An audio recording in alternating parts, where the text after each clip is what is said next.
नमस्कार। जय श्री कृष्ण। जय श्री राम। ध्यान में जब कोई व्यक्ति बैठता है तो उसके अंदर जब ये बोला जाता है कि आपकी ईड़ा नाड़ी से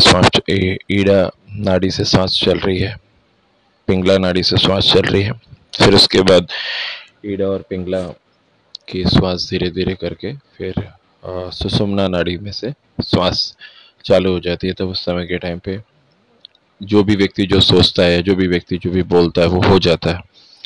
और जिसको ध्यान की अवस्था कहते हैं, जिसके अंदर से ईड़ा में से भी नहीं और पिंगला में से भी नहीं और सुषुम्ना नाड़ी से सांस चलती है। जो भी ध्यान के अंदर या योग अभ्यास करते हैं उनको ये बात थोड़ी समझ है।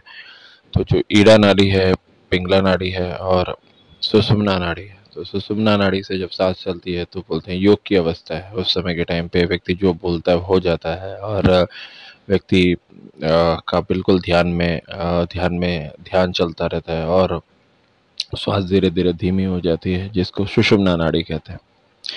अब ये चीज के अंदर जो साइंस है, साइंस ये बात को बहुत पहले से जानता था। साइंस को मालूम है कि हमारे जो ऋषि मुनि हैं वो बात को बहुत पहले से जानते थे।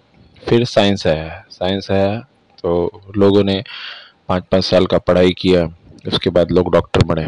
डॉक्टर के अंदर बनने के अंदर आपने देखा होगा कि जब भी कोई डॉक्टर बनता है तो ये कहा जाता है कि डॉक्टरी पढ़ाई के अंदर बहुत पढ़ना पड़ता है। अब आप ये समझिए कि डॉक्टरी पढ़ाई के अंदर ऐसा क्या है बहुत पढ़ना पड़ता है। वो डॉक्टरी पढ़ाई के अंदर वो लोग आप देखेंगे कोई भी डॉक्टर बनते हैं, आप बोलिए पूछिए तो बोले बहुत पढ़ना पड़ता है, बहुत पढ़ना पड़ता है। वो क्या पढ़ते हैं? वो 72,000 नाड़ियाँ जो है हमारे बॉडी के अंदर, जो हमारे ऋषि मुनि और जो भी जो वैद्य हुआ करते थे पहले, जो ये बात समझ लेते थे, तो वो जो चीज़ है वो 72,000 नाड़ियाँ, वो साइंस उनको किताबों के मार्फत उनको पढ़ाने की कोशिश करता है कि आप ये पढ़िए।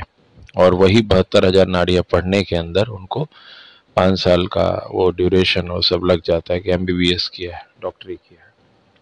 क्योंकि 72,000 नाड़ियाँ जब तक वो समझेंगे नहीं तब तक वो डॉक्टर नहीं बन सकते, तब तक वो उसका ट्रीटमेंट नहीं कर सकते। जैसे आज उसके हाथ में कोई प्रॉब्लम हुआ तो पूरा सब समझेंगे कि हाथ में इधर कट करने से क्या प्रभाव पड़ेगा, उधर कट करने से क्या प्रभाव पड़ेगा। ये सब उनको डॉक्टरी में उनको सिखाया जाता है।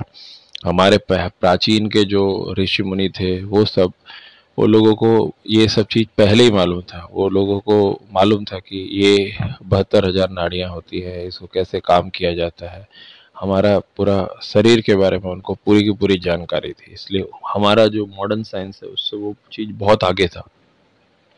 वो आप समझिए कि कितने ही 70-80 साल के वैद्य होते हैं, आप देखेंगे कि वो ऐसे ही आपको देख के, आपका हाथ का नाड़ी देख के, आपका जुबान देख के वो समझ जाते हैं कि नहीं, मतलब आपको ये दवाई देनी है और वो दवाई आपको सूट भी करती है। ठीक है।